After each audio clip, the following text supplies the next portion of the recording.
Hi everyone, the project is called atomPOS. It's a lightweight order and inventory management system for small businesses.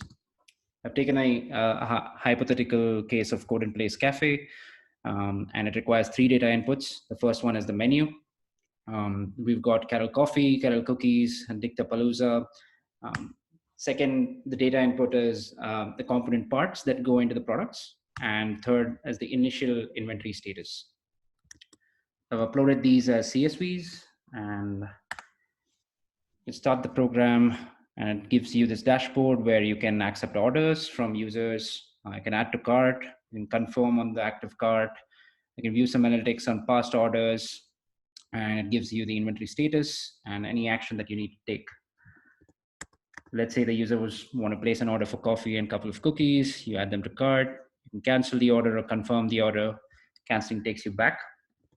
And let's go ahead and confirm the order. It gives you a confirmation message, and you go to inventory status, you can see that these numbers have changed.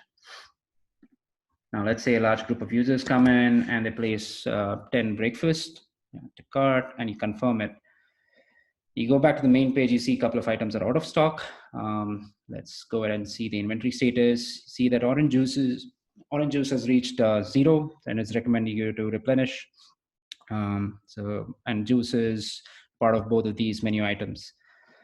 So let's go ahead and replenish now. You can take more orders. Let's go ahead and do again. And so on. So this program helps small businesses to manage their operations and take orders, view some basic analytics, and manage their inventory from a Nifty app. Thank you.